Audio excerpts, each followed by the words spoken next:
Good morning, students. I hope you must be at home and follow lockdown. इस duration में हम English के concept को कैसे इम्प्रूव कर सकते हैं, इसके लिए आपको इसके बेसिक कंसेप्ट को समझते हुए इसके एडवांस कंसेप्ट को समझना बहुत ज़रूरी है।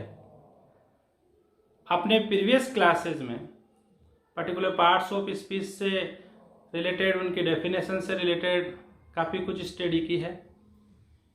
फिर भी इंग्लिश में आप बहुत प्रॉब्लम फेस करते हैं। स्टूडेंट्स, आपको सबसे पहले ये समझना है कि इंग्लिश को इम्प्रूव करने के लिए इसके 4 जो कोर स्किल्स है उसको समझना बहुत ज़रूरी है। वे आपके reading, writing, speaking and listening. Students, मैं वीक में 3 दिन स्टार्टिंग बेसिक और उस बाद में इसके एडवांस लेवल के वीडियोज़ आपको अपलोड करता रहूँगा। इससे रिलेटेड जो भी क्वेरीज है वो आपको मेरे से कंसल्ट करना है और इसकी ज़्यादा से ज़्यादा प्रैक्टिस करनी है। अपनी वोकेबलरी आपको साउंड करनी है, आपको एडवांस लेवल के एक वर्ड फॉर्म करना है और पर्टिकुलर पार्ट्स ऑफ स्पीच का सेंटेंस में क्या फंक्शन है, क्या उसका पोजीशन है, क्या उसकी फॉर्मेशन है, इसके सभी कंसेप्ट को आपको समझते हुए चलना है। इंग्लिश को कभी भी ट्रिकी वे मेथड मत बनाइए कि पर्टिकुलर फर्स्ट आपके सब्जेक्ट है, फिर वर्ब है, फिर आपके ऑब्जेक्ट होगा। ये हम डिटेल से इसके बारे में स्टडी करेंगे। स्टूडेंट्स, आप जानते हैं कि इंग्लिश एक लैंग्वेज है और इंग्लिश लैंग्वेज को इम्प्रूव करते हुए आप इंग्लिश सब्जेक्ट के साथ साथ अदर सब्जेक्ट को भी इम्प्रेसिव बना सकते हैं। इंग्लिश लैंग्वेज या कोई भी लैंग्वेज आती है साउंड से। साउंड क्या, जो भी हम सुनते हैं वो आपके साउंड है और साउंड आते हैं हमारे लेटर से। साउंड लेटर्स का एक रिटन फॉर्मेट होता है स्टूडेंट्स, और एक लेटर्स का ऐसा कलेक्शन जो एक मीनिंगफुल साउंड देता है उसे हम वर्ड कहते हैं। यहां आपको मैं लिख देता हूं मीनिंगफुल साउंड। मीनिंगफुल साउंड, इस वर्ड को फॉर्म करने के लिए आपने प्रीवियस क्लासेज में पढ़ा है अफिक्सेस के बारे में। पहले लगने वाले आपके परफेक्ट्स एंड बाद में लगने वाले आपके सफिक्स हैं। एक हम रूट वर्ड लेते हैं। अब ये रूट वर्ड क्या है? रूट वर्ड आपके वर्ड की एक बेसिक यूनिट है। मैं यहां पे भी लिख देता हूं बेसिक यूनिट। मैंने एक रूट वर्ड लिया है स्टूडेंट्स, काउंट। अब काउंट के मैंने यहां पे आपके लगाया ऑन एंड यहां लगाया मैंने एबल। अब यहां आपने ये देखा होगा कि काउंट एक वर्ब है और ये पर्टिकुलर पार्ट्स ऑफ स्पीच है। जैसे ही मैंने इसके परफिक्स एंड सफिक्स ऐड करते हुए एक नया वर्ड मैंने बनाया अनकाउंटेबल। अनकाउंटेबल, ये यहां वर्ब है, ये यहां एडजेक्टिव हो जाता है स्टूडेंट्स। तो आपने ये देखा होगा कि कैसे आपका एक रूट वर्ड या एक मीनिंगफुल साउंड वाला वर्ड कैसे दूसरे वर्ड में चेंज हो जाता है, कैसे एक पार्ट्स ऑफ स्पीच से दूसरे पार्ट्स ऑफ स्पीच में चेंज हो जाता है। इसे हम वर्ड फॉर्मेशन कहते हैं। तो अफिक्सेस का जो आपके पहली क्वालिटीज है वो ये है कि ये can change parts of speech.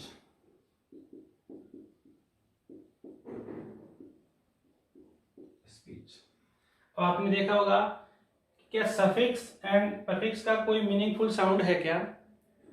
यहां आपने देखा होगा कि सफिक्स में जैसे आपके एबल है, इसका एक मीनिंगफुल साउंड निकल के आता है, योग्य, जबकि अन का कोई भी एक मीन निकल के नहीं आता है। तो यहां हमें देखेंगे कि अफिक्सेस की जो मीनिंग है, मीनिंग में यहां पे मैं लिखूंगा मे और मे नॉट। यहां आपने देखा लैंग्वेज आती है साउंड से। साउंड यहां सेपरेट वीडियो लेक्चर में पढ़ेंगे, 44 होते हैं। और साउंड आते हैं लेटर से, ये आपके 26 आप जानते हैं कि आपके 5 आपके vowel and consonant, vowel 5 and consonant 21। ये आपने इसके बारे में अपने अच्छी तरह से पढ़ रखा है। इसके बारे में जो सेपरेट वीडियो लेक्चर में हम ध्यान से इसके बारे में पढ़ेंगे। तो यहाँ पे लैंग्वेज जो आती है साउंड से, साउंड हमारे आते हैं लेटर से, और लेटर्स का एक ऐसा कलेक्शन जो एक मीनिंगफुल साउंड देता है वो वर्ड कहलाता है। वर्ड को फॉर्म करने के लिए हमें अफिक्सेस की हेल्प लेनी पड़ती है, एक रूट वर्ड को लेते हुए जो एक नया वर्ड फॉर्म करता है, जो अपनी पार्ट्स ऑफ स्पीच को भी चेंज कर देता है, इसे हम वर्ड फॉर्मेशन कहते हैं। आपको ज़्यादा से ज़्यादा एक रूट वर्ड लेते हुए सफिक्स एंड आपके प्रीफिक्स ऐड करते हुए आपको एक न्यू वर्ड का फॉर्मेशन करना है, और ज़्यादा से ज़्यादा इसकी आपको प्रैक्टिस करनी है इसका। अब इसके बाद में हम पढ़ते हैं स्टूडेंट्स, वर्ड के बाद में आपने पढ़ा है सेंटेंस। सेंटेंस क्या है? सेंटेंस की डेफिनेशन आप जानते हैं कि ग्रुप ऑफ वर्ड विच में कंप्लीट मीन। तो यहां मैंने लिखा सेंटेंस। सेंटेंस आपके आता है वर्ड से, ये कि ग्रुप ऑफ वर्ड है। यहां मैं आपसे ये कहना चाहता हूं कि ग्रुप ऑफ वर्ड एक वर्ड्स का ऐसा कलेक्शन जो एक मीनिंगफुल स्टेटमेंट देता है। मीनिंगफुल स्टेटमेंट, यहां आपको समझना है स्टेटमेंट। वर्ड का एक ऐसा कलेक्शन जो एक मीनिंगफुल स्टेटमेंट देता है उसे हम सेंटेंस कहते हैं। और सेंटेंस का स्ट्रक्चर आप जानते हैं, subject, verb and others. Students यहां आपको यह समझना है कि इस वर्ब के बाद में कोई जरूरी नहीं कि ऑब्जेक्ट ही आए। मैं एक एग्जांपल लेता हूं कि आई रीड ए बुक। तो यहां पे रीड से पूछा क्या, तो यहां पे आपका आंसर हुआ ए बुक। तो ये ए बुक जो है यहां पे इसका ऑब्जेक्ट है। लेकिन मैंने ये कहा कि जैसे सी सिंग्स ब्यूटीफुली, अब ब्यूटीफुली यहां पे आपके ऑब्जेक्ट है क्या? वो तो आपके एडवर्ब है। तो हमें यहाँ पे ये जो भी ट्रिकी वे मेथड है इंग्लिश के, इसको रिमूव करना माइंड से और इसके कंसेप्ट को समझते हुए चलना है। स्टूडेंट्स एक इसको समझने के लिए हम एक एग्जांपल लेते हैं। Sita sang my favorite song। Students यहां आपने देखा according to structure of sentence, Sita यहाँ पे आपके सब्जेक्ट है और sang यहाँ पे सेकंड फॉर्म है, तो वर्ब है। और अब आपने sang से पूछा व्हाट। आपको इसके नाउन के सेपरेट वीडियो लेक्चर में आपको देखेंगे कि वर्ब के में व्हाट का आंसर नाउन होता है। यहां हमें देखेंगे तो इसमें आपने sang से पूछा व्हाट, तो आपके आंसर क्या सॉन्ग आएगा? नहीं ना, पूरा आंसर आया माय फेवरेट सॉन्ग। अब माय फेवरेट सॉन्ग क्या है?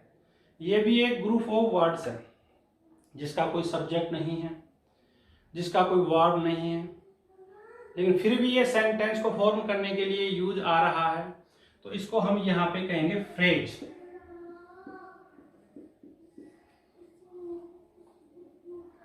स्टूडेंट्स सबसे इंपॉर्टेंट जो पार्ट जो हमें यहां पे समझना है कि यहां पे सॉन्ग नाउन है और आपके फेवरेट जो वर्ड है वो आपके एडजेक्टिव है, एडजेक्टिव। और माई यहाँ पे अब या तो डिटर्मिनर है या एडजेक्टिव है, तो मैं यहाँ पे लिख देता हूं डी या एडजेक्टिव। इसको हम देखेंगे बाद में। तो आपके वर्ड का जो आंसर आया है वो माई फेवरेट सॉन्ग। अब ये माई फेवरेट सॉन्ग वर्ड्स का एक ऐसा कलेक्शन है जिसको सेंटेंस में को फॉर्म करने के लिए तो यूज आ रहा है, लेकिन इसका पर्टिकुलर कोई सब्जेक्ट और वर्ब नहीं है, तो उसको हमने कहा फ्रेज। अब व्हाट का आंसर आता है ओनली नाउन, तो इसको मैं यहाँ पे कहूंगा नाउन फ्रेज। नाउन फ्रेज, तो फ्रेज भी हमारे सेंटेंस को फॉर्म करने के लिए जरूरी है, आता है। इसके बाद में मैं आपसे डिस्कस करना चाहता हूं क्लॉज।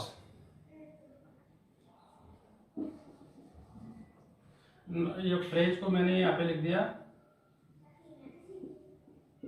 फ्रेज के लिए नो सब्जेक्ट और no verb, separate video lecture में इसको ध्यान से देखेंगे और कैसे नाउन फ्रेज आपके बन गया है। ये वाला ठीक है। यहाँ पे आपके क्लॉज, जैसे जैसे आप एडवांस लेवल की इंग्लिश स्टार्ट कर दोगे पढ़ना, तो आपको ये क्लॉज है क्या, फ्रेज है क्या, सेंटेंस है क्या, इनका ट्रांसफॉर्मेशन होता है, सब कुछ कंसेप्ट आगे क्लियर होते हुए चलेंगे। क्लॉज का स्ट्रक्चर भी सेंटेंस जैसे होता है, सब्जेक्ट प्लस अदर। यहां हमें समझना है कि मैं एक एग्जांपल लेता हूं कि जैसे ही विल पास, इफ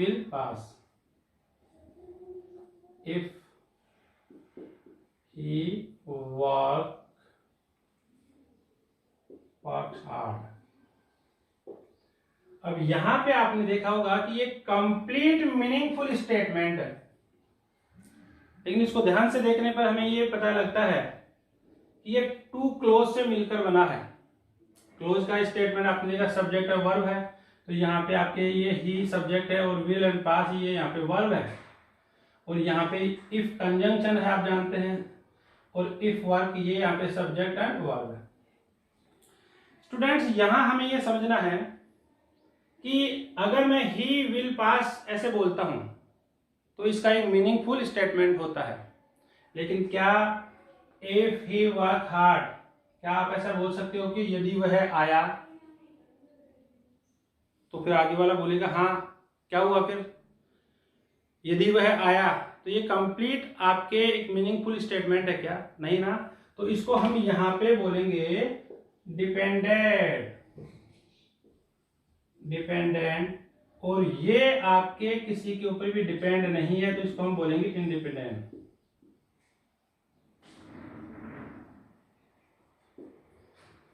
यहां हमें यह समझना है कि क्लॉज जो सेंटेंस को फॉर्म करने के लिए उसकी हेल्प करते हैं, वो आपके डिपेंडेंट एंड इंडिपेंडेंट हो सकते हैं।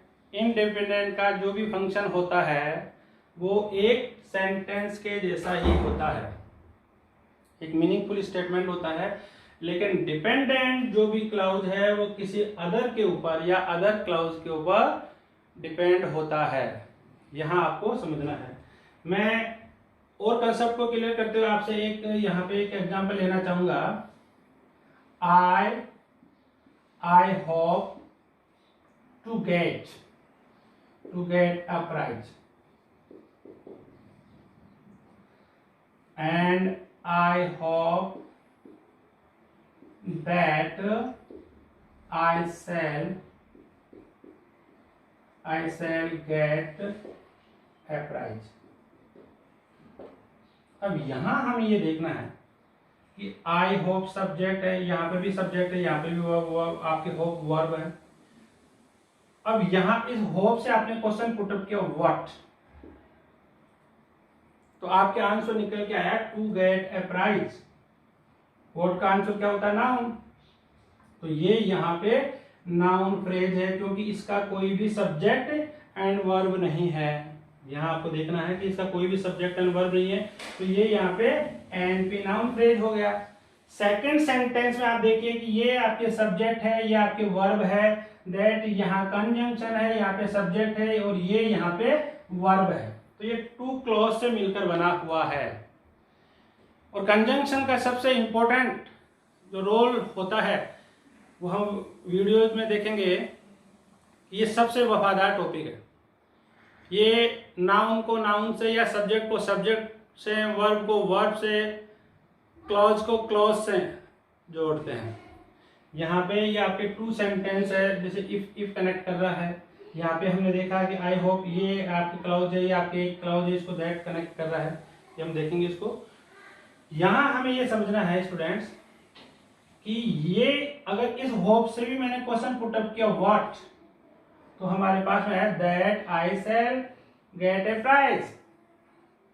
तो ये यहाँ पे एक क्लॉज है, तो इसको मैं बोलूंगा, इसका भी आंसर नाउन से आएगा, तो ये यहाँ पे हो गया नाउन क्लॉज।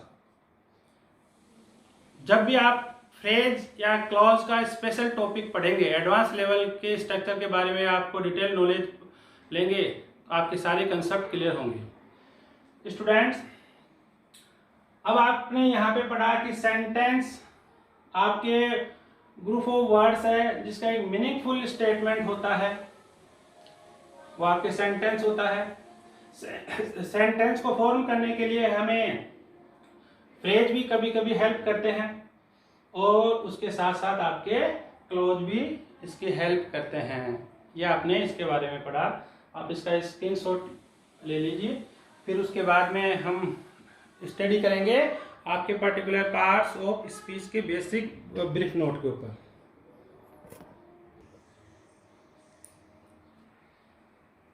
स्टूडेंट्स, अब हम सेंटेंस में जो भी आपके वर्ड है वो वर्ड क्या है, वो वर्ड्स है हमारे particular parts of speech.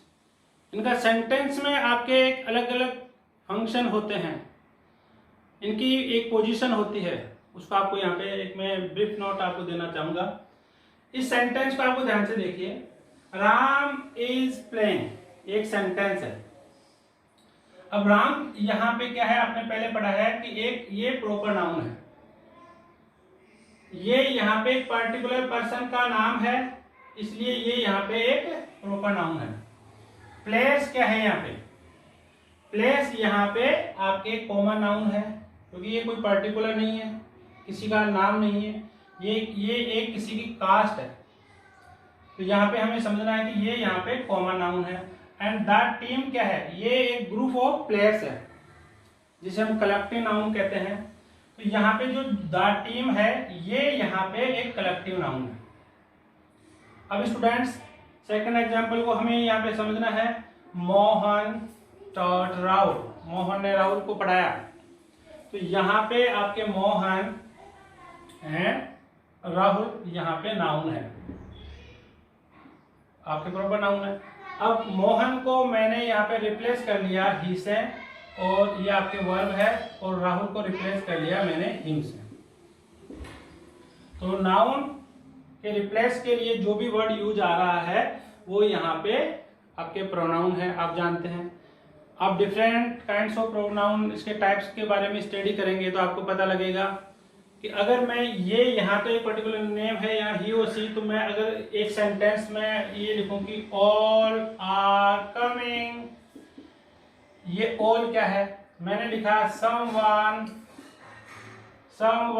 Is knocking the door, knocking, तो यहाँ पे ऑल क्या है, सम क्या है, समवन क्या है, ये आपको पता है कि भाई किसी न किसी जगह इसका यूज किया जा रहा है, लेकिन आप इसको जानते नहीं हैं, वो हमारे लिए इनडेफिनेट है। तो ये यहाँ पे इनडेफिनेट आपके प्रोनाउन है।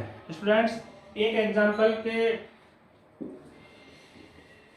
द्वारा हम देखेंगे कि जैसे सेंटेंस का structure, subject, verb and object, मैं आपको ये इसके बारे में इसलिए बता रहा हूं कि सेंटेंस में नाउन का क्या फंक्शन है।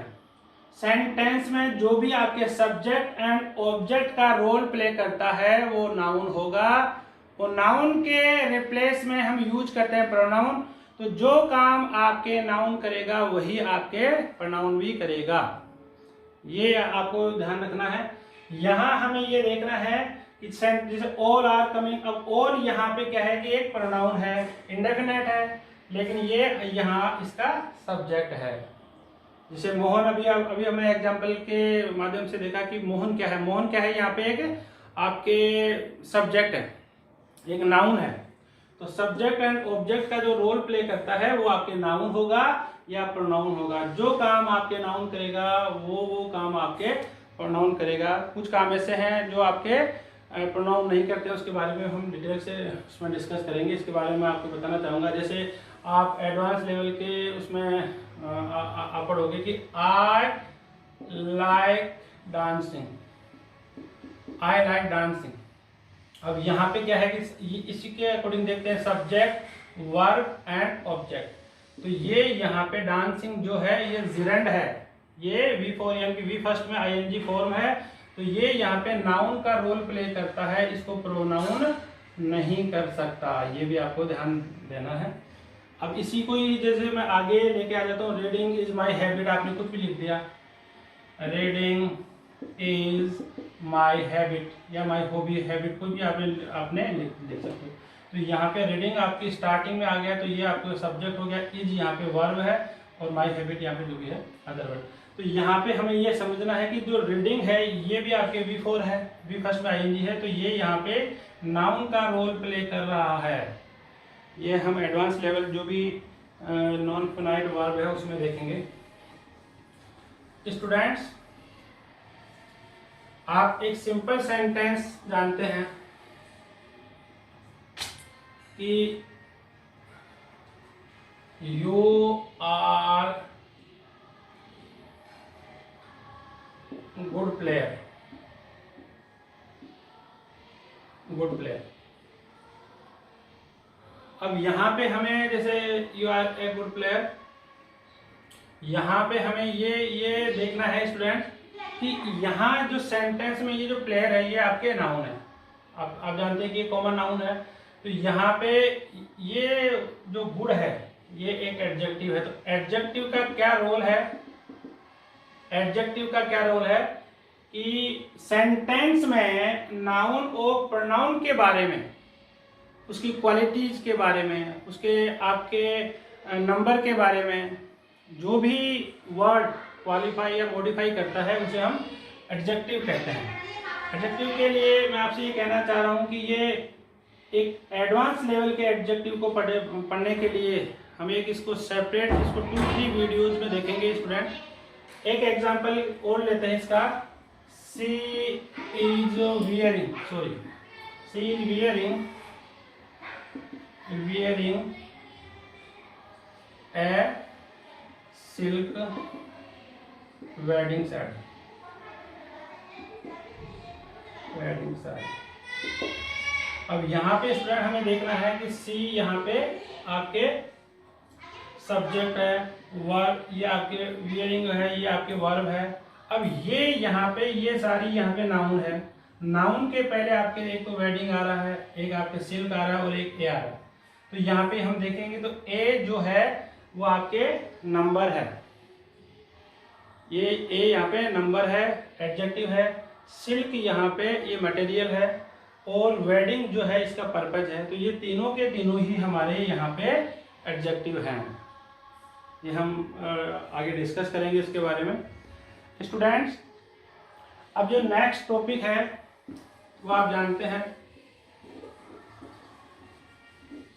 घबराने की जरूरत नहीं है, इसके सेपरेट वीडियो लेक्चर में मैं आपको डिटेल से देखूंगा।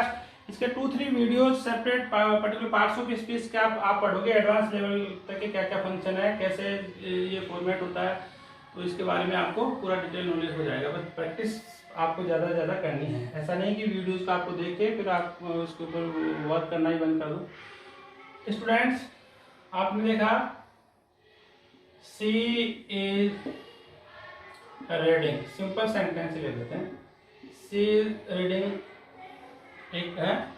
अब यहाँ पे ऐसा नहीं कि इस सेंटेंस में वर्ब क्या है, इस सेंटेंस में वर्ब है आपके रीड, रीडिंग। लेकिन आपने कभी ये देखा है कि जैसे सी इज इल, सिंपल सेंटेंस मैंने आपके यहाँ पे लिया है, क्या ये सेंटेंस नहीं है? इस सेंटेंस में एक्शन हो रहा है, इस सेंटेंस में एक्शन हो रहा है रीड का। अब इस सेंटेंस में आपके कोई भी एक एक्शन नहीं हो रहा है लेकिन वर्ब तो है। तो यहां हमें यह समझना है कि एक्शन वर्ड्स ही वर्ब नहीं होते हैं। कुछ वर्ब के बारे में हम डिस्कस करेंगे यहाँ पे सी सब्जेक्ट है, इज है और इल यहाँ पे एडजेक्टिव है। तो ये इज है, ये होने को दर्शाता है, ये बी फॉर्म है, इसलिए इसको मैं कहूंगा stative verb, stative verb, stative. और ये एक्शन वर्ब। तो वर्ब के आपके टू टाइप्स हैं, ये हम देखेंगे। एक तो आपके एक्शन, एक्शन एंड सेकेंड है स्टेट। ठीक है स्टूडेंट, तो यहाँ पे आपको उसमें जो भी हम केवल जैसे वाज वर्ब पे बी फॉर्म के अकॉर्डिंग उसका स्टेट बताते हैं, तो वो हमारी स्टेटिव वर्ब होती है स्टूडेंट। नेक्स्ट टॉपिक जो हमारा है वो आपके प्रीपोजिशन। स्टूडेंट्स, इन सेंटेंस को आपको ध्यान से देखना है। प्रीपोजिशन का सेंटेंस में क्या फंक्शन होता है कि एक वर्ड का दूसरे वर्ड के साथ में एक रिलेशन मेंटेन करना, रिलेट करना। इसकी डेफिनेशन को आपको ध्यान से समझना है। पहले यहां फर्स्ट सेंटेंस को आपको ध्यान से देखना है, there is a cow in the field. अब यहाँ पे आपने काउ नाउन है और द फील्ड है यहाँ पे आपके नाउन है, तो इसने नाउन को नाउन से रिलेट किया है। सेकेंड में आपने देखा होगा the chair, he jumped of the chair. अब वह आपने जंप्ड ऑफ कहां से, चेयर से, तो ये यहाँ पे वर्ब है और ये यहाँ पे नाउन है, तो ये वर्ब का नाउन के साथ में इसने रिलेशन बताया है। थर्ड सेंटेंस में हम देखते हैं I am fond of sweets. Sweets यहाँ पे आपके नाउन है और ये आपके शौकीन का शौकीन है, तो ये यहाँ पे एडजेक्टिव है, एडजेक्टिव। तो एडजेक्टिव का नाउन के साथ में। तो प्रीपोजिशन का डिटेल्ड वीडियो जो हम देखेंगे, इसके कितने टाइप्स हैं, ये जो प्रीपोजिशन ऑफ मोशन है, प्लेस है, आपके टाइम है, तो इसमें आप पूरा डिटेल से, और फिर कौन कौन से वर्ब से प्रीपोजिशन को फॉलो करते हैं या इसमें आप इसको लर्न करेंगे और अपने सेंटेंस में यूज करेंगे, तो सेंटेंस ऑटोमेटिकली आपके इंप्रेसिव हो जाएगा। इन थ्री सेंटेंस को आपको ध्यान से देखना है। ही रन्स फास्ट, यहाँ हमें है कि वह तेज दौड़ता है। अब यहाँ पे इसमें आपने क्या को आंसर नहीं, तो इसका आंसर आएगा हाउ। तो हाउ का आंसर हम जानते हैं कि आपके वो एडवर्ब, वो मैनर होता है। तो फास्ट यहाँ पे एडवर्ब है। अब ये एडवर्ब किसको बता रहा है, ये बता रहा है हमारे वर्ब को, वर्ब को मॉडिफाई करता है। ठीक है, यहां हमें देखा he is very fast bowler. अब बॉलर यहाँ पे नाउन है, नाउन को मॉडिफाई करने वाला कौन सा वर्ड आता है, एडजेक्टिव। फास्ट यहाँ पे आपके एडजेक्टिव है। अब वेरी, इसको भी आपके इस फास्ट को भी और ज्यादा इफेक्टिव बना रहा है हमारे वेरी। तो ये वेरी यहाँ पे जो एडवर्ब है, ये हमारे एडजेक्टिव को मॉडिफाई कर रहा है। यहां हमें देखना है आई क्लियरली। अब क्लियरली आपने पूछा कैसे, तो आपके आंसर आया एडवर्ब मैंने क्लियरली।